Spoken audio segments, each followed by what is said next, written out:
Hello बच्चों, मेरा नाम है Devashish Sharma from S V career academy और आज हम आपके पास लेके आए हैं structure of atom physical chemistry +1 का चैप्टर स्ट्रक्चर ऑफ एटम का लेक्चर नंबर 3। शुरू करने से पहले हम एक बार रिव्यू लेते हैं कि हमने इससे पहले क्या क्या चीजें कर ली हैं। हम देखते हैं पिछले 2 लेक्चर्स का रिव्यू, देखते हैं क्या क्या चीजें हुई हैं, क्या क्या चीजें हमें अभी तक पता है। हमने कैथोड रे की बात की थी, हमने कैथोड रेस की बात की थी, उसके बारे में देखा वो क्या है, प्रॉपर्टीज क्या है, ये सारी बातें हम कर चुके थे, राइट। ये सारी डिस्कशन हो चुकी है। हमने एनोड रेस की बात की और पता लगाया anode rays are not protons. Anode ray protons नहीं है, cathode rays were electrons but these were not protons. Special case एक देखा था जब हमने हाइड्रोजन गैस भरी, इलेक्ट्रॉन नॉकआउट हुआ तो सिर्फ प्रोटॉन बचा, तो उस केस में इट वाज स्पेसिफिकली प्रोटॉन। कुछ इंपॉर्टेंट चीजें जो आपको याद रखने वाली है इलेक्ट्रॉन और प्रोटॉन के बारे में। इलेक्ट्रॉन का चार्ज इज -1.6 इंटू 10⁻⁻19 कूलम, जिसे मैं -1 से रिप्रेजेंट कर दूंगा। प्रोटॉन का charge is same magnitude but उल्टा, +1.6 इंटू 10⁻⁻19 कूलम, इसे मैं +1 से रिप्रेजेंट करूंगा। अगर मैं मास ऑफ इलेक्ट्रॉन की बात करूं, इट इज 9.1 इंटू 10⁻⁻31 kgs। और सिमिलरली अगर मैं मास ऑफ प्रोटॉन की बात करूं, इट इज 1.6 इंटू 10⁻⁻25 kgs। ये डेटा, इतना डेटा, सॉरी -27 kgs लिख लें, ये डेटा आपको पता होना चाहिए।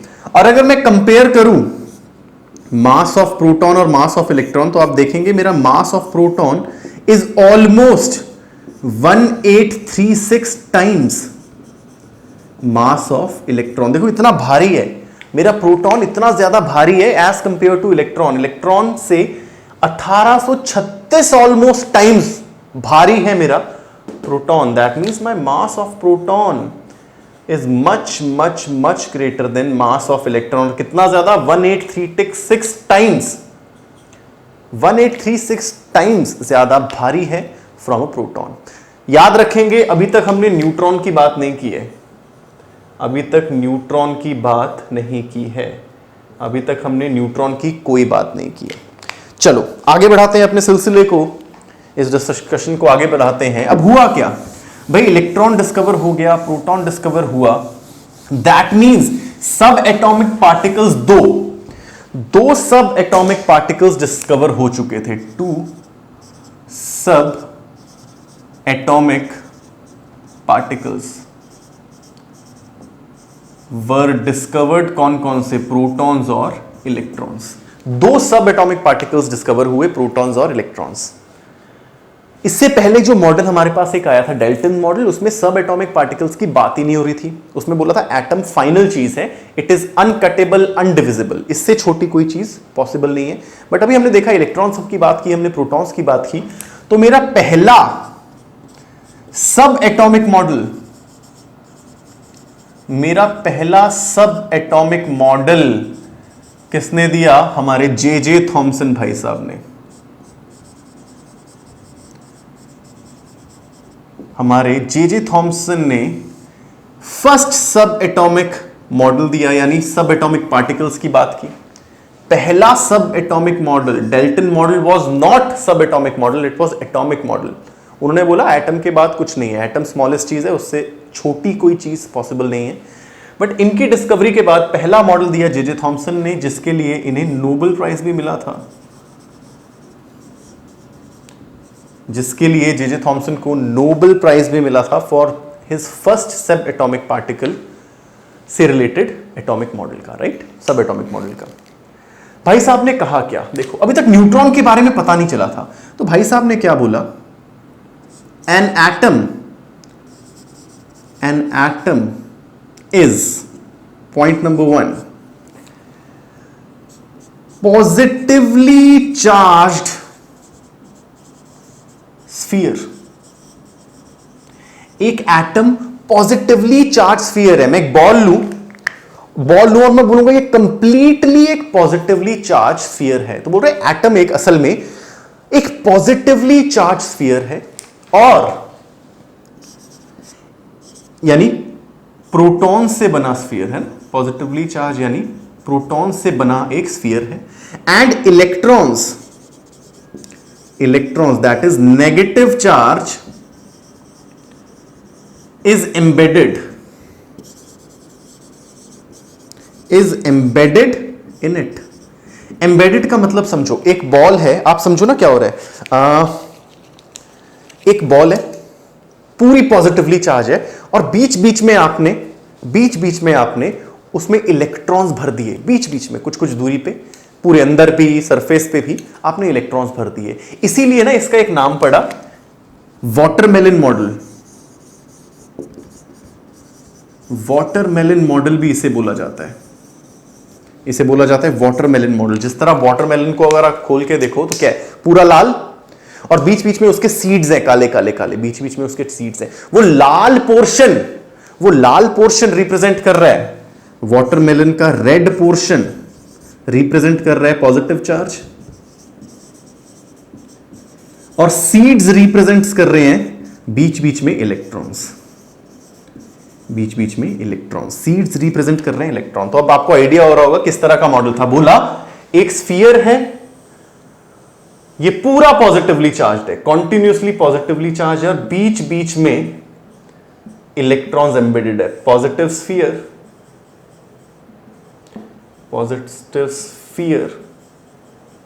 एंड दीज आर एम्बेडेड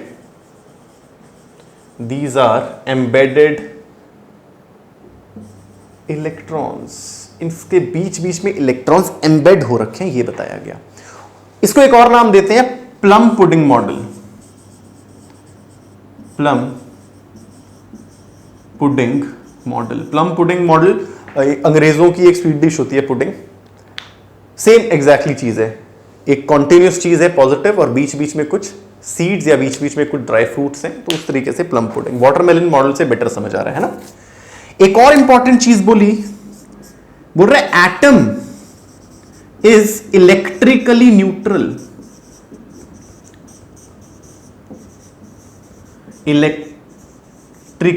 बोल रहा है एटम जो है वो असल में इलेक्ट्रिकली न्यूट्रल है. पॉजिटिव चार्ज भी है, नेगेटिव भी चार्ज है, बट दोनों बराबर में है. तो एक दूसरे को कैंसिल आउट करके टोटल चार्ज क्या हुआ, 0. यानी number of electrons are equal to number of protons. बोल रहा है नंबर ऑफ इलेक्ट्रॉन्स और नंबर ऑफ प्रोटॉन्स बराबर हैं. नंबर ऑफ इलेक्ट्रॉन्स और नंबर ऑफ प्रोटॉन्स बराबर हैं. किसी भी एटम में पॉजिटिव चार्ज और नेगेटिव चार्ज बराबर है. इसीलिए जब वो बराबर हुए, यानी +2 -2, इलेक्ट्रिकली क्या हुआ, 0, न्यूट्रल. ये सारी चीजें हमारे थॉमसन भाई साहब ने बताई, पॉस्टुलेट्स रखे. थॉमसन भाई साहब ने ये पॉस्टुलेट्स रखे, और काफी टाइम तक इसे सच भी माना गया. तभी देखो ना, नोबेल प्राइज ऐसे थोड़ी मिल गया, काफी टाइम तक इसे सच मान लिया गया. अचानक से क्या हुआ, एक scientist by the name Rutherford. असल में ना मैं साइंटिस्ट नहीं बोलूंगा, ही वाज अ बिजनेसमैन. बहुत इसकी फैक्ट्री सेटअप्स थे, बहुत सारी रिसर्च भी करता था, बहुत सारा काम था इसका. मतलब he was basically businessman, scientist plus a businessman. तो इन्होंने इस मॉडल जे थॉमसन मॉडल को डिस्प्रूव करने की ठान ली कि डिस्प्रूव होना है. ही न्यू यार कुछ कमियां हैं इस मॉडल में, मैं डिस्प्रूव करना चाहता हूं. और उसे डिस्प्रूव करने के लिए एक बहुत फेमस एक्सपेरिमेंट किया जिसे बोलते हैं रदरफोर्ड अल्फा स्कैटरिंग एक्सपेरिमेंट. तो हमारा नेक्स्ट टॉपिक आने वाला है जिसमें हम पढ़ेंगे रदरफोर्ड का अल्फा स्कैटरिंग एक्सपेरिमेंट, और उसके बेसिस पे क्या मॉडल दिया रदरफोर्ड ने, और वो मॉडल भी क्यों फेल कर गया, इसके बारे में हम पढ़ने वाले हैं. तो हेडिंग डाल देंगे. सबसे पहले देखेंगे Rutherford's alpha scattering experiment. Rutherford का alpha scattering experiment.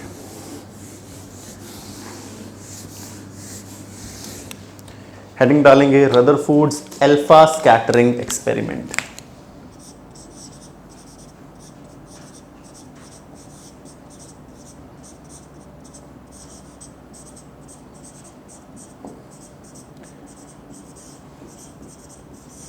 Rutherford's alpha scattering experiment. पहले देखो ना, ये अल्फा पार्टिकल क्या होते हैं. What are alpha particles. Alpha particle को स्कैटर किया तो समझो पहले अल्फा पार्टिकल क्या होते हैं, ध्यान से देखना। ये एक ऐसे पार्टिकल्स हैं जिसमें +2 चार्ज है। प्रोटॉन पे चार्ज क्या होता है? +1, यानी इस पे जो चार्ज है it is 2 times the charge of proton, 2 times the charge of proton. Positively charge है, डेफिनेटली +2, पॉजिटिव पार्टिकल है जिसपे चार्ज है +2। इसका mass is 4 times mass of proton. इस पार्टिकल का मास कितना है? 4 गुना है। मास ऑफ प्रोटॉन वाज 1.6 × 10⁻⁻27 kgs, यानी इसका mass is 4 times the mass of protons. तो सबसे पहले अल्फा पार्टिकल समझो, जिसको उन्होंने फेंका एक फॉइल पे। इसे गोल्ड फॉइल एक्सपेरिमेंट भी बोलते हैं, लिख लेना, गोल्ड फॉइल एक्सपेरिमेंट। ये अल्फा पार्टिकल निकलते कहां है? कोई भी radio active compound, radio active material, कोई भी रेडियो एक्टिव मटेरियल लूं, प्लूटोनियम लूं, थोरियम लूं, वगैरह वगैरह, उनसे ये पार्टिकल एमिट होते हैं, उन मटेरियल से ये पार्टिकल एमिट होते हैं। दे emit from radio active material. इस पे पूरी बात करेंगे, बहुत आगे आएगा, फिजिक्स में आता है, न्यूक्लियर फिजिक्स, उस पे इस पे बात होती है रेडियो एक्टिव मटीरियल्स पे। तो अल्फा पार्टिकल ये है। अब इन्होंने किया क्या, ध्यान से समझना, इस सेटअप को समझना। इन्होंने क्या सेटअप लगाया और उससे प्रूफ क्या किया, ध्यान से देखना। इन्होंने क्या किया, रेडियो एक्टिव मटीरियल लिया, उसे एक कंटेनर में डाल दिया ना, रेडियो एक्टिव मटीरियल। मान लो ये मेरा रेडियो एक्टिव मटीरियल है, इसे एक कंटेनर में डाला और यहां पर एक स्क्रीन लगा दी, ऐसे पूरा एक स्क्रीन लगा दी, पीछे वाली साइड भी, इधर भी। इसे एक स्क्रीन में बंद कर दिया। सोचो ना, यहां पर मैंने मटेरियल रखा, ये मटेरियल और ये दीवार पूरी क्या, स्क्रीन, ये मटेरियल रखा और ये पूरा बंद कमरा एक स्क्रीन है। स्क्रीन पे क्या की, ZnS जिंक सल्फाइड की कोटिंग, जिंक सल्फाइड की कोटिंग कर दी। यहां पर एक उन्होंने गोल्ड फॉइल ली। फॉइल समझते हो, बहुत पतली layer of gold, this is gold foil, gold foil. और यहां से निकलने वाले alpha particles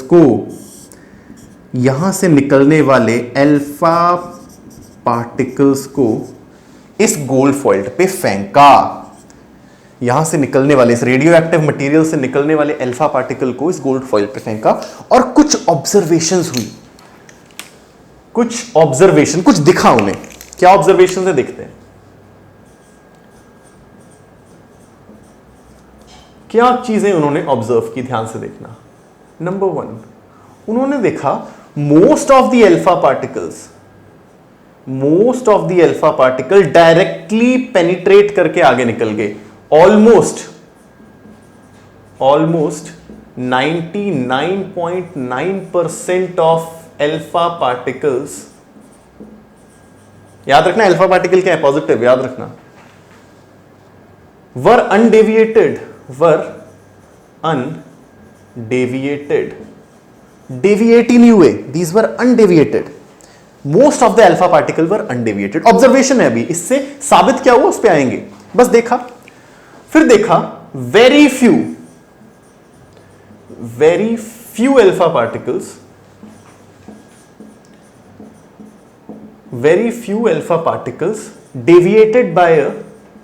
deviated by very small angle, बहुत छोटे एंगल से, यानी इस फॉइल पे पड़े और कुछ ऐसे मुड़ के यहां स्ट्राइक कर गए। देखो ना, जहां स्ट्राइक करेंगे वहां फ्लोरोसेंस होगी, चमकेगा। हमने देखा था फ्लोरोसेंस क्या है, जिंक सल्फाइड है, कुछ भी यहां स्ट्राइक करेगा चमकेगा। तो बहुत छोटे एंगल से मुड़े। और तीसरी ऑब्जर्वेशन क्या देखी, very few particles. In very few का मतलब भी बताया, 1 in 20,000, हर 20,000 अल्फा पार्टिकल में कोई एक deviated by very large angle या फिर इट रीबाउंडेड, यानी कोई पार्टिकल बहुत बड़े एंगल से मुड़ गया पीछे या फिर रीबाउंड कर गया, आया टकरा के वापस गया। बहुत कम, बहुत ज्यादा पार्टिकल सीधे निकल गए, कुछ एक पार्टिकल किसी एंगल से मुड़ गए और कुछ पार्टिकल्स रिफ्लेक्ट बैक कर गए, रीबाउंड कर गए। इन ऑब्जर्वेशन को ध्यान से उन्होंने देखा और कुछ कंक्लूजन्स निकाले। उन कंक्लूजन्स पे आते हैं। इसे मैं थोड़ी देर के लिए मिटाता हूं और इसका जूम करके एक वर्जन बनाता हूं कि ऐसा क्यों हुआ होगा।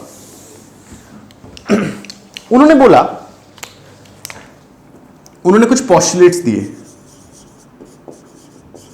कुछ पॉइंट्स अपने रखे इन ऑब्जर्वेशंस को देखने के बाद। ये ऑब्जर्वेशन देखिए और इन्हें देखने के बाद कुछ अपने पॉइंट्स रखे। उन्होंने बोला यार अगर पार्टिकल सीधे सीधे निकल रहे हैं बहुत ज्यादा, that means most of the atom is hollow in empty space. Prove करेंगे इसे, एम्प्टी स्पेस बोल रहे हैं मोस्टली एक एटम एम्प्टी है।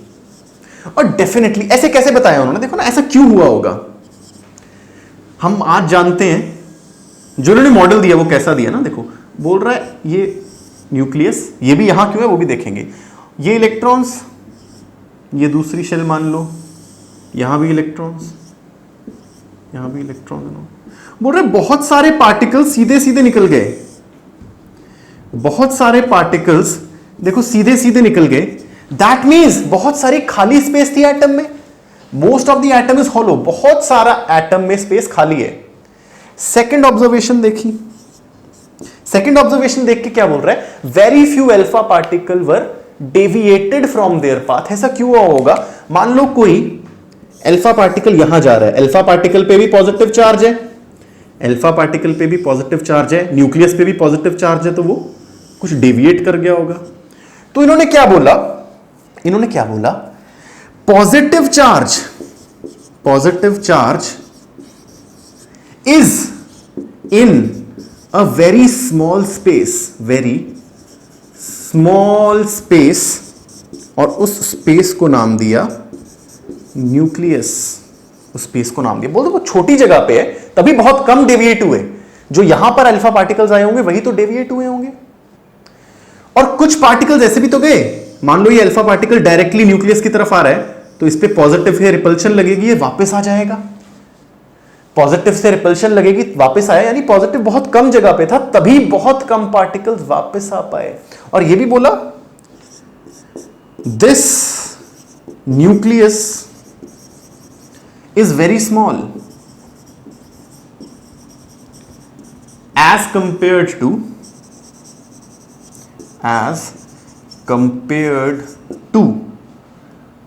एटम।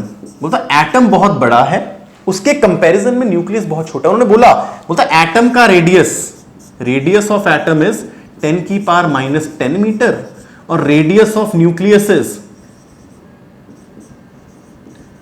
10⁻⁻15 मीटर। बोलता एटम का साइज अप्रोक्सीमेटली ये है और न्यूक्लियस इतना है, यानी काफी छोटा है न्यूक्लियस। काफी छोटा क्यों बोला, अगर न्यूक्लियस बड़ा होता तो बहुत सारे अल्फा पार्टिकल वापस रिफ्लेक्ट बैक करते या बहुत बड़े एंगल से मुड़ते।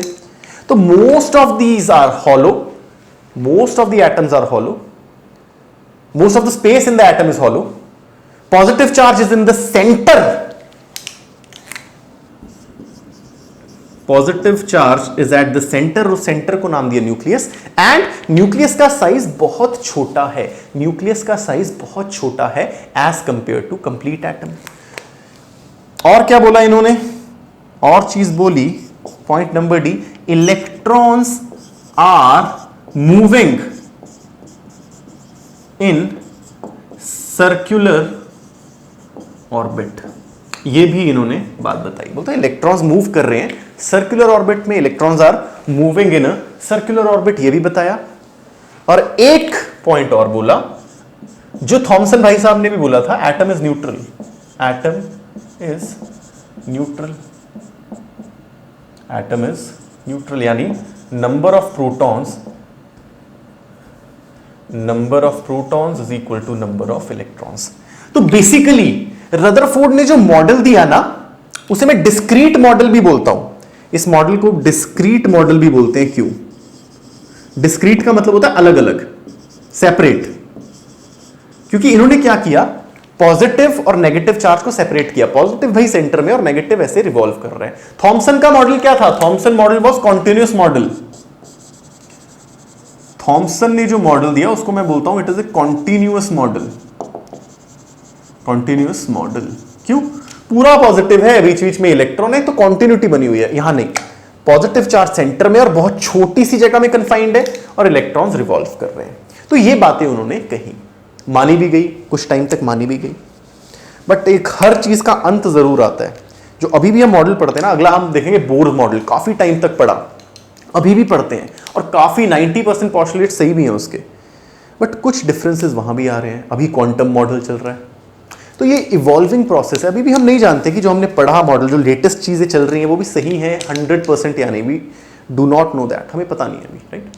चलो खैर, ऑब्जर्वेशंस देखी, उससे रिलेटेड रिजल्ट दिया और एक मॉडल तैयार किया, बट ये मॉडल भी फेल हो गया। तो हेडिंग डालेंगे फेलियर्स। क्या चीजें थी जिसके कारण मेरा रदरफोर्ड मॉडल भी फेल हो गया? क्या दिक्कतें आई रदरफोर्ड मॉडल में ताकि इसको भी अल्टीमेटली फेल होना पड़ा? इसको भी अल्टीमेटली फेल होना पड़ा। चलो देखते हैं, लिखेंगे फेलियर्स ऑफ रदरफोर्ड मॉडल। अभी देखो यहां पर न्यूट्रॉन्स की बात हुई नहीं है, इन्होंने प्रोटॉन्स और इलेक्ट्रॉन के बेसिस पे ही सारी बातें कर दी, न्यूट्रॉन्स की बात ही नहीं हुई अभी।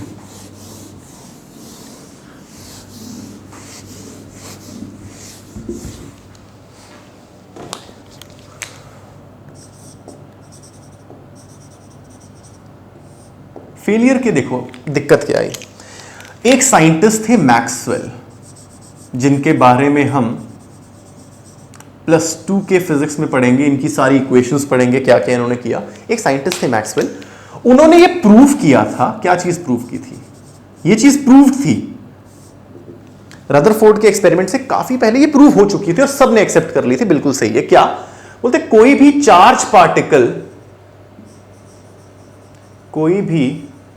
चार्ज पार्टिकल अगर एक्सेलरेट करेगा सॉरी उन्होंने बोला कोई भी चार्ज पार्टिकल अगर एक्सेलरेट करेगा, एक्सेलरेट का मतलब सबको पता होना चाहिए, चेंज इन वेलोसिटी होगा, तो वो एनर्जी रेडिएट करेगा, एनर्जी लूज करेगा। रेडिएट करेगा मतलब अपनी एनर्जी लूज करेगा। ये प्रूव हो चुका था, इट वॉज वेल एस्टैब्लिश्ड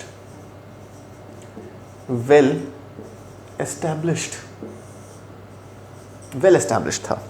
अब देखो रदरफोर्ड ने बोला क्या? बोलता भाई एक पॉजिटिव चार्ज है और इलेक्ट्रॉन रिवॉल्व कर रहे हैं। देखो इलेक्ट्रॉन रिवॉल्व कर रहे हैं मतलब देखो इस टाइम पे इलेक्ट्रॉन रिवॉल्व कर रहा है, मान लो ऐसे घूम रहे हैं, तो इसकी वेलोसिटी अभी कहां है? इस तरफ। इलेक्ट्रॉन यहां आया घूमता हुआ, वेलोसिटी इस तरफ। इलेक्ट्रॉन यहां गया, वेलोसिटी इस तरफ। इलेक्ट्रॉन यहां गया, वेलोसिटी इस तरफ, है ना। यानी इलेक्ट्रॉन के मूव करने की डायरेक्शन लगातार चेंज हो रही है, लगातार चेंज हो रही है। आपने 9th में मोशन में पढ़ा होगा, सर्कुलर मोशन में टेंजेंट की तरफ डायरेक्शन होती है। और अगर डायरेक्शन बदल रही है तो वेलोसिटी क्या है? वेलोसिटी तो एक वेक्टर क्वांटिटी है। अगर डायरेक्शन बदल रही है तो वेलोसिटी भी बदल रही है। पहले मैं इधर जा रहा था तो कुछ और वेलोसिटी है, मैं इधर जा रहा हूं तो कुछ और वेलोसिटी है। डायरेक्शन बदली, वेलोसिटी बदली, it is a vector quantity.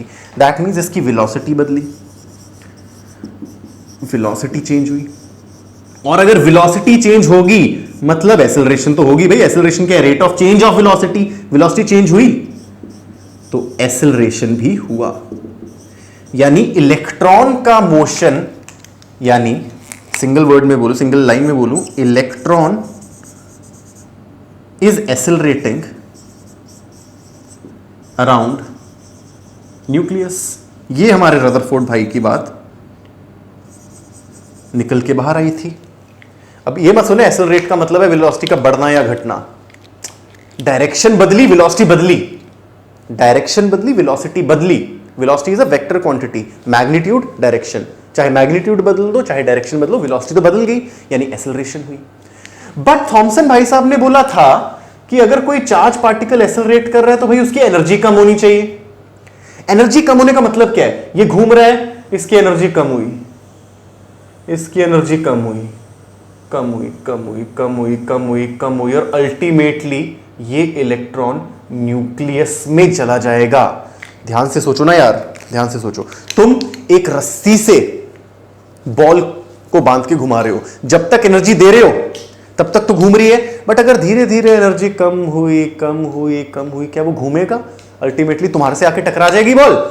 ऐसे तो गोल गोल घूम रही है, तुमने बंद किया, बॉल तुमसे टकरा जाएगी।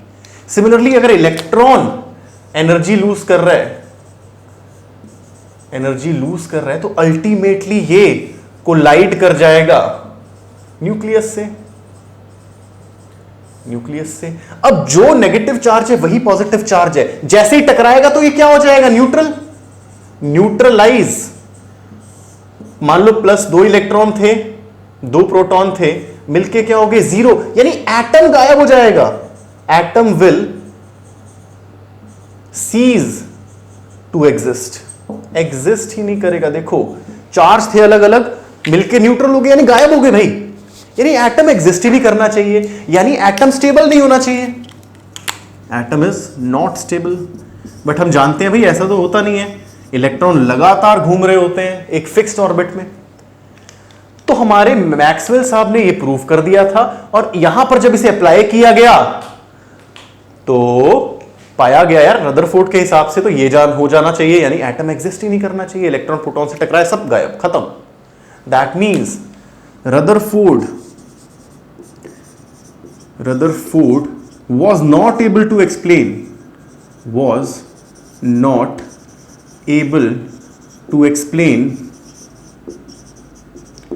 Maxwell theories in his model. अपने मॉडल को मैक्सवेल के नजरिए से एक्सप्लेन करना उसे आया ही नहीं, राइट? एक और पॉइंट, एक और रीजन है जिसकी वजह से ये फेल हुआ। ये एक और चीज एक्सप्लेन नहीं कर पाया, उसे बोलते हैं स्पेक्ट्रम। यानी Rutherford was not able to, Rutherford भाई साहब, he was not able to explain, Rutherford was not able to explain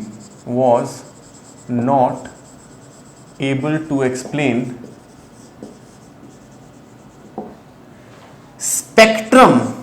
इसे समझना, असल में इसे मैं बोलूंगा हाइड्रोजन स्पेक्ट्रम समझना। आप जानते हो अगर कोई व्हाइट लाइट मान लो किसी ग्लास पे पड़ रही है तो ये 7 कलर्स में टूट जाती है, विबग्योर बोलते हैं, यही होता है, इसी को स्पेक्ट्रम बोलते हैं ना। देखा गया जब मैंने इस ग्लास में हाइड्रोजन भर दिया, व्हाइट लाइट यहां से गई, क्या गई? White light. इसमें मैंने व्हाइट लाइट फेंकी, देखा गया यार ये विबग्योर में नहीं टूट रही। स्क्रीन पे देखा गया यहां पर वॉयलेट कलर था और बाकी कलर गायब थे। सिमिलरली जब इस पे हीलियम भरा, कोई और गैस भर दी, तो यहां येलो कलर दिखा, बाकी कलर गायब थे। ऐसा क्यों कोई एटम, हीलियम के एटम ने ऐसा क्यों किया भाई? हाइड्रोजन ने सिर्फ येलो क्यों दिखाया, बाकी कहां गए? ये एक्सप्लेन नहीं कर पाया रदरफोर्ड भाई साहब, इस चीज को भी एक्सप्लेन नहीं कर पाए। तो 2 बेसिक रीजंस थे कि रदरफोर्ड का मॉडल ज्यादा देर टिका नहीं। पहला तो मैक्सवेल की वजह से, कैपिटल M नाम है ये, और दूसरा स्पेक्ट्रम वाली चीज की वजह से। तो इन 2 केसेस की वजह से हमारे रदरफोर्ड भाई साहब का मॉडल ज्यादा टिक नहीं पाया। हालांकि काफी चीजें इन्होंने बता दी, ऑर्बिट का कंसेप्ट बता दिया कि यार ऐसा हो सकता है, बट ये चीजें टिक नहीं पाई। इसके बाद आया हमारे पास बहुत ही खूबसूरत सा मॉडल, जिसे हम बहुत बहुत बहुत डिटेल में, हद से ज्यादा डिटेल में पढ़ने वाले हैं। That is Bohr's atomic model. Bore भाई साहब का एटॉमिक मॉडल जो आज तक पढ़ा जाता है, बिकॉज बहुत हद तक वो सही है, कुछ चीजें वो भी एक्सप्लेन नहीं कर पाता, फिर क्वांटम मॉडल में आए। तो आज के लिए इतना ही। नेक्स्ट लेक्चर में बच्चे पढ़ेंगे हम बोर का मॉडल बहुत डिटेल में। एटलीस्ट 2 लेक्चर्स लगेंगे लंबे लंबे उसके लिए। बहुत सारी कैलकुलेशन होंगी, नई नई चीजें आपको फर्स्ट टाइम पता लगेंगी। तब तक के लिए जय हिंद।